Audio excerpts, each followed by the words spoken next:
মানুষের আছে যত বেশি তার চাই তত বেশি।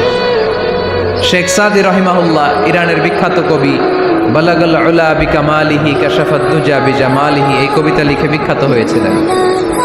তো ওনার একটা সময় আর্থিক দৈন্যতা যাচ্ছিল, টাকা পয়সা ছিল না, ফলে পায়ে দেওয়ার মতো জুতা ছিল না। কি ছিল না?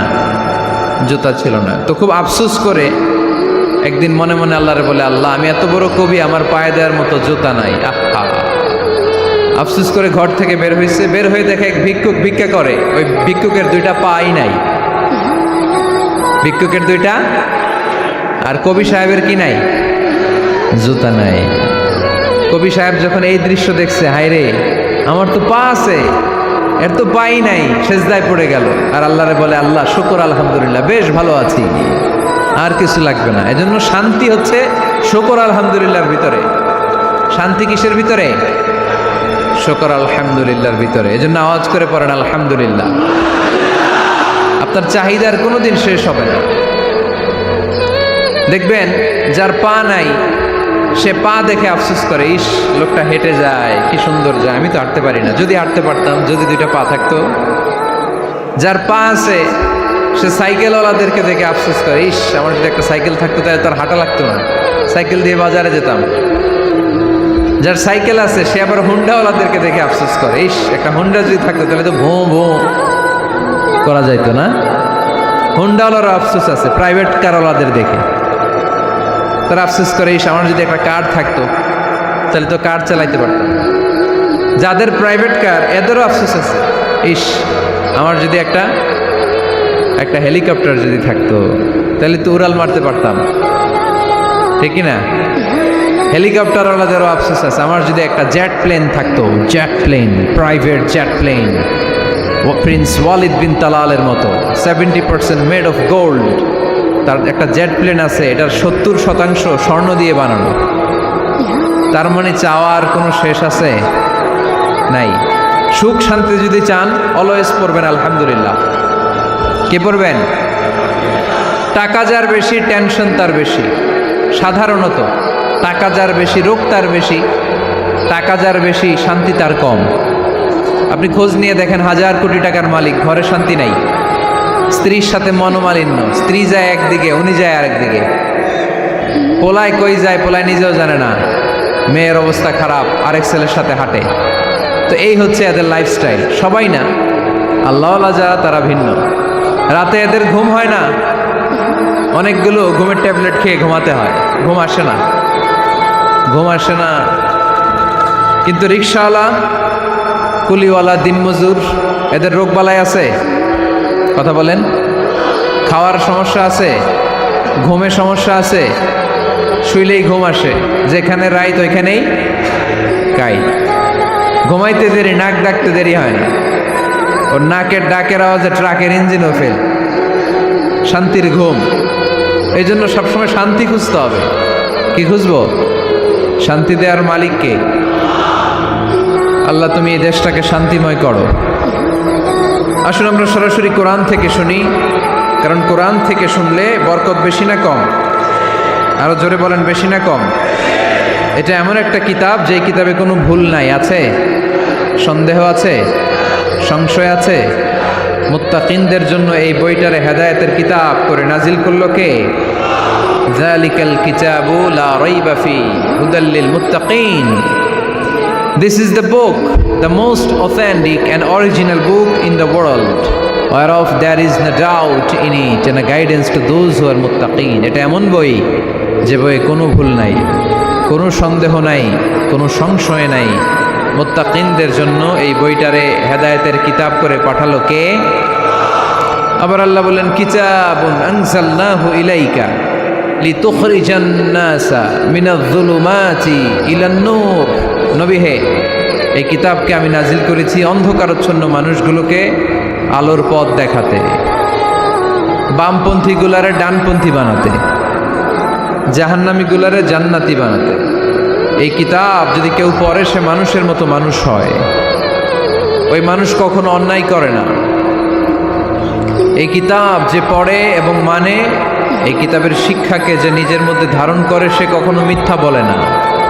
মা বাবার সাথে বেয়াদবি করে না, ওই আলোকিত মানুষটা কখনো টেন্ডারবাজি করে না, চাঁদাবাজি করে না, দুর্নীতিতে চ্যাম্পিয়ন হয় না, ক্যাসিনো ব্যবসায় নামে না। এই কোরআন যারা বুকে ধারণ করে এরা কোনোদিন পেঁয়াজের দাম বাড়ায় না। জোরে বলেন ঠিক কিনা? এরা কখনো তাদের কোনো কাজে জনমানুষের ক্ষতি করে না। এরা সব সময় কল্যাণের পক্ষে, এরা মানবতার পক্ষে। এরাই হচ্ছে আলোকিত মানুষ, ঠিক কিনা? মানুষ হওয়া পৃথিবীতে বড় কঠিন। খালি চোখে যা দেখেন এগুলো মানুষ না, এগুলো জনসংখ্যা। এগুলো কি? এজন্য বলা হয় বাড়ছে জনসংখ্যা, কমছে মানুষ। বাড়তেছে কি, কমতেছে কি? মানুষ। গরুর পেট থেকে বেরোলেই ওটা গরু হয়ে যায়, ছাগলের পেট থেকে বেরোলেই ওইটা ছাগল হয়ে যায়, মুরগির পেট থেকে বেরোলেই ওইটা মুরগি। কিন্তু মানুষের পেট থেকে বেরোলেই ওটা মানুষ হয় না, ওটার মানুষ বানাইতে হয়, তাই না? আবার গরুকে কেউ কোনোদিন বলে না এই তুই গরুর মতো গরু হ, বলে? শরীয়তপুরে আপনারাও বলেন না? ছাগলরে কেউ কোনোদিন বলছে এই তুই ছাগলের মতো ছাগল হ, কিন্তু মানুষকে বলা হয় তুমি মানুষের মতো মানুষ হও। কোরআন পড়লে মানুষের মতো মানুষ হওয়া যায়, ঠিক কিনা? এই দুনিয়া এখন তো আর সেই দুনিয়া নাই, মানুষ নামের মানুষ আছে দুনিয়া বোঝাই, সেই মানুষের ভিড়ে আমার আসল মানুষ নাই, ঠিক কিনা? আসল মানুষের বড় অভাব, মানুষের মতো মানুষ খুঁজে পাওয়া দুষ্কর। এই কোরআন এসেছে আমাদেরকে মানুষের মতো মানুষ বানাতে। এজন্য এই কোরআন থেকে শুনলে লাভ না লস। কোরআনের সাথে আমাদের সম্পর্ক বাড়াতে হবে, প্রতিদিন কোরআন তেলাওয়াত করতে হবে। আপনারা করেন? হ্যাঁ, আজকে করছেন কারা কারা দেখি? মাশাআল্লাহ, মাশাআল্লাহ, হাত নামান। প্রতিদিন যেন আমরা পড়ি, আর যারা এখনো শিখতে পারি নাই তারা যেন শিখে নেই। কোরআন পড়া যেমনি সওয়াবের, কোরআন শোনাও তেমনি সওয়াবের, ঠিক কিনা? কোরআন শুনলে রহমত নাজিল করে কে? وَإِذَا قُرِئَ الْقُرْآنُ فَاسْتَمِعُوا لَهُ وَأَنصِتُوا لَعَلَّكُمْ تُرْحَمُونَ। যখন কোরআনের তেলাওয়াত করা হয় মনোযোগ দিয়ে শোনো, তোমাদের উপর রহমত নাজিল করবে কে? এজন্য কোরআন পড়া, কোরআন শোনা সবটাই জরুরি। আমরা যেন কোরআনের সাথে আরো বেশি সম্পর্ক গাঢ় করতে পারি, কোরআনকে যেন আমরা আমাদের বন্ধু বানাতে পারি। আল্লাহ তুমি তৌফিক দাও। আর জোরে পড়েন আমিন। আজকে আমরা সূরাতু আর রহমান থেকে কথা শুনবো ইনশাআল্লাহ। পড়েন। এই সূরাটা মুখস্থ আছে কার কার? অনেকেরই তো মুখস্থ, হাত নামান। এই সূরাটা যদি মুখস্থ নাও থাকে, এই সূরার মধ্যে এমন একটা আয়াত আছে এইটা সবার মুখস্থ, ঠিক কিনা? ফাবিআইয়ি আলা রাব্বিকুমা তুকাযযিবান, আমার কোন নেয়ামতকে তোমরা অস্বীকার করবে। এই আয়াতটা সবার মুখস্থ আছে না নাই? মজার ব্যাপার হলো এই আয়াতটা আল্লাহ তাআলা এই সূরার ভেতরে একবার, দুইবার, 5 বার, 10 বার নয়, 31 বার উল্লেখ করেছেন। কয়বার? 10 বার বললেও তো হইতো, 20 বার বললেও তো হতো, 31 বার বললেন কেন? তার মানে এটা জরুরি, এটার সিগনিফিক্যান্স, তাৎপর্য অনেক বেশি। যেই জিনিস যত গুরুত্বপূর্ণ এটা বারবার বলতে হয়, ঠিক কিনা? এই জন্য আল্লাহ তাআলা বারবার বলেছেন, বারবার আমাদেরকে সচেতন করেছেন। ফাবিআইয়ি আলাই রাব্বিকুমা তুকাযযিবান, আল্লাহ বলেছেন এই মানব জাতি আর জিন জাতি আমার কোন নেয়ামতকে তুই অস্বীকার করবি বল। কোন নেয়ামতকে অস্বীকার করবেন বলেন? আল্লাহর কোন নেয়ামতকে অস্বীকার করার কোনো সুযোগ আছে?